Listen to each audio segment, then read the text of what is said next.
Usurper, acting Senate President. Tatawagin talaga kita, Gatchalian, na usurper ka. Because you truly are a usurper of power and authority in the Senate. Pinapag-holiday mo yung mga empleyado, ang mamahal ng mga sahod. Mahiya ka naman! Yang direktiba ngayon ni Senator Gatchalian na pwede pala mag-work from home yung mga Senate employees, no, is the best example of ultimate hypocrisy. Yeah. Alam naman po ninyo si Kaasa, updated yan kahit saan. Tawag namin yan, Dora, na Explorer. Kahit saan yan lumulusot para talaga magkaroon talaga ng tamang kasagutan yung mga kababayan natin. Lahat pinupuntahan yan. As Kaasa, as someone closely following these events, no, nakikita ka natin dyan. What was your immediate reaction to the fact that the central witnesses never actually testified? Ayan. Meron ba? Wala. Sira, ma'am. Mongo. Ayan. Hello. Wala. Naririnig ba? Wala. Ito na lang sa amin. Hindi, itong sira. Yan lang. Okay. Sa speaker lang pala natin dito, pero meron sa online. Ano yung initial na reaction ko na hindi nakapagsalita yung ano? Siguro yung reaction ko, ganun din yung reaction ng kababayan natin kasi nakita natin sa live viewers pa lang ng kanilang ano kahapon, di ba? Ilan lamang? 6,000 ang nanood. Ibig sabihin, alam ng mga Pilipino na walang saysay ang kanilang ipinatawag na committee meeting. O, di ba? Nakakatawa yung termino nila no? Committee meeting. At alam nyo kung magkano na naman ang ginastos ng gobyerno para sa committee meeting na iyon. O, di ba? So, ako natatawa lamang ako bilang taga-subaybay nito. For the sake of argument lamang din ito tungkol sa quorum, Attorney Torion. Kasi sabi nila 12 is a quorum dahil wala daw yung wala yung isa. Kasi may mga top bar, top notcher, mathematician at mga abogado na nagsasabi na 23 lang. O, di ba? Let's use mathematical rules about the quorum that they would like. 23 divided by 2 equals 11.5. What is the rule of mathematics? Kapag 0.5, you go to an odd number, dapat doon ka sa next number higher. So, 23 divided by 2 equals 11.5 rounded off to the next number. 11 is odd, it's going to be 12. Wala naman kasing manananggal na senador, nakalahati lang ang bilang. So, 12 plus 1 equals 13. Hindi pwedeng 11.5 rounded off, magiging 11 plus 1 equals 12. Oh, ano ba yung mathematical law na ginagamit nila, di ba? So, 11.5 equals 12, round off, and then plus 1, that's 13. So, dapat hindi na pinagtatalunan ano ang quorum. Whether we base it on the 23 or the 24, 13 pa rin ang kailangan nila para magkaroon ng quorum. Ito pa yung sinasabi ng kasi sobrang yung pangyayari nung nung Wednesday last week kasi biglang sumipot si Senator Escudero. Diba? Abogado pa naman siya. Sabi niya, kailangan kong sumipot dahil magiging unconstitutional na kami dahil doon sa 3 days rule na na nasa konstitusyon. Wala pa nga tapos yung 3 days. Pang 3rd day pa lang yung Wednesday. So, BS lang yung sinasabi ni Senator Escudero na rason. Diba? Alam natin what is behind. At naalala ko lamang na siya ay naging wine boy ni First Lady Lisa Marcos, no? Kaya siguro takot na takot ito na meron. And alalahanin din natin that Senate President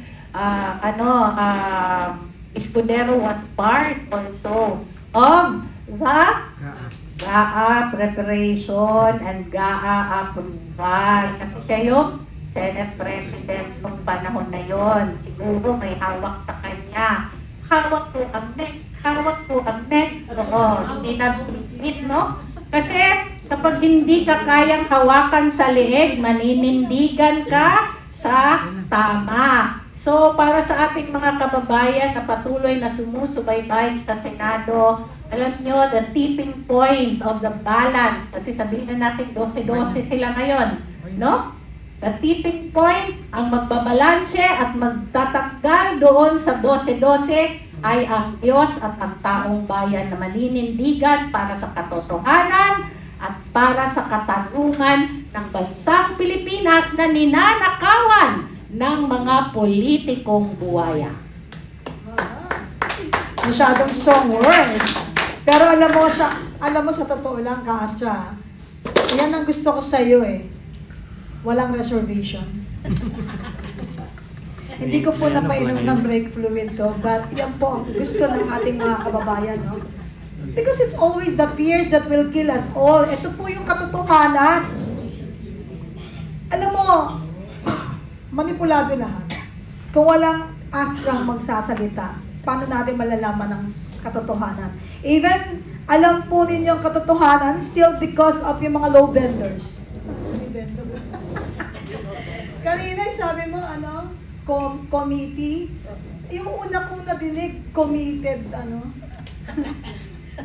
Committed na sila committed, committee naman, may sinasabi ka eh, mga committee ng blah blah, no. Anyway, wag tayong maligaw, no, baka makota ko, baka ma-NBI ako. Moving forward, Ka-Astra, in terms of public perception, what message did yesterday's event send? Public perception. Alam nyo, no, nakakalungkot yung nangyari doon kahapon. Kasi nandun na yung mga testigo, tapos hindi pa pinagsalita. And ang mas nakakalungkot, public perception, di ba? Bakit ka ngayon, Gatchalian, nagbigay ng order na mag-work from home ang mga empleyado ng Senado today and tomorrow? Ibig sabihin, takot na takot talaga kayo na magsalita ang Brave 18 para sa nakaplanong Blue Ribbon Committee hearing bukas ni Senator Marcoleta as Subcommittee Chair. Alam niyo ba mga kababayan, trivia lang ito, no? Ang isa sa mga government agencies na pinakamalaki magpasahod ng empleyado ay ang Senado. I was there as part of the Senate ng almost 17 years, no? Alam niyo ba na ang driver at saka messenger, salary grade 1, entry level point lamang sa Senado, humigit kumulang ay kumikita ng at least, pinaka-list ito ha, 24 to 30,000 a month. Entry level lang yan ha, salary grade 1. Tanungin nyo sila. The longer you stay in the Senate, the higher are your benefits. The higher your position, the higher are your benefits. So, ang dami nila. Every month, meron yan silang, meron pa yan silang separate from their salary and their COLA. Meron pang other benefits na natatanggap. Ngayon, meron kang usurper, acting Senate President. Tatawagin talaga kita, Gatchalian, na usurper ka. Because you truly are a usurper of power and authority in the Senate. Pinapag-holiday mo yung mga empleyado, ang mamahal ng mga sahod. Mahiya ka naman! O, diba? Magagalit talaga ako kasi BBM, ikaw ba yan? Mahiya ka naman sa ginagawa mo. Dahil gusto mo lang ang permisyuhin ang grupo ni Senate President Alan Cayetano at ni Blue Ribbon Committee Chair Pia Cayetano and Blue Ribbon Subcommittee Chair na si Senator Marcoleta. Gusto mo lang mamerwisyo at dinadamay mo yung mga empleyado na wala namang kasalanang ginawa. Gusto mong sumunod sa utos mo, pulpol. Oh, pulpol ka talaga, Mr. Plastic Man. Grabe. Yes! Yan ang tirada. Wala yung microphone ako. Masyado nagiging mainit sa studio. Hello ka, Penny. Hello. Grabe ka, powerful. Pero may gusto lang ako idagdag. Yang direktiba ngayon ni Senator Gatchalian na pwede pala mag-work from home yung mga Senate employees, no? Is the best example of ultimate hypocrisy. Bakit? Diba inaatake nila Senator Tulfo noon, si Senator De La Rosa, yung mga ordinaryong empleyado nagpapainit sa nagtatrabaho. Kailangan tayong pumasok sa Senado. Oh, lahat pala talaga ito politika lang. Pwede palang work from home eh. Yung proposal nga na online, ayaw nila. Oh, 'di ba? Ayaw nila, pwede palang work from home eh. Paano nila pag-work from home kung hindi pwede online? Oh, 'di ba? Oh, alam naman natin ang sitwasyon ni Senator Bato, bakit ginaganyan ngayon? Wala nga kaso sa Pilipinas. The first rule is self-preservation. O bakit ayaw mo ipa-online? Ngayon pala, pwede pala. Work from home. Gaya-iya lang. Gaya-iya lang. Saka dagdag pa, dagdag pa nito, Attorney Torion, ka-Yvette, ka-Penny. Di ba ang House of Representatives allows their members to vote online. Pwede pa nga text, Viber. Tapos, itong mga senador, sa kanilang takot, ano mo yun? Nagpapagamit sila sa pulpul na Malacanang para lamang gawin na protektaan ang mga magnanakaw na iniimbestigahan ngayon.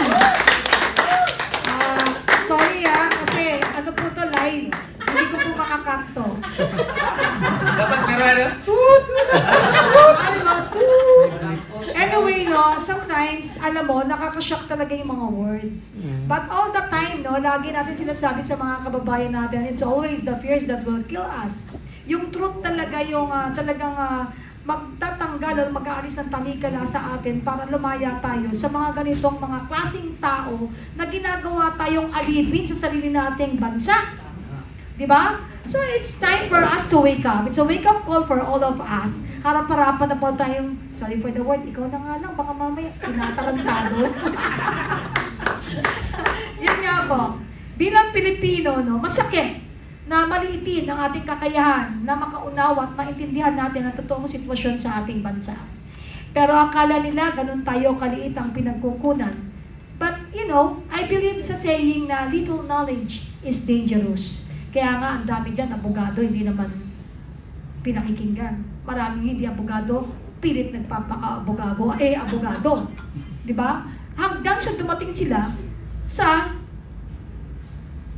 level na law benders na sila. And they try to bend the law. Tapos yung mga rulings, kahit palso na yung isa na hindi na kinikilala, nagkaroon ng bagong ruling na yun yung updated, na sinusunod, namili kung ano yung ruling na gusto nila para to justify yung gusto nilang mali na dapat mali, pero maipalabas sa tama sa mata ng mga Pilipino. But this time, sobra na. Noong araw, kapag nagkakaroon ng mga ganyang pananamantala sa mga maliliit, sasabihin, sobra na, tama na, tigilan na. Paulit-ulit. But hindi natin alam. Ito na-shake talaga lahat eh. There's always a reason kung bakit po ito nangyayari. Talagang medyos. Ramdam na ramdam ko po ngayon. And I am happy, I want to commend the Chinese community, the Chinese Federation.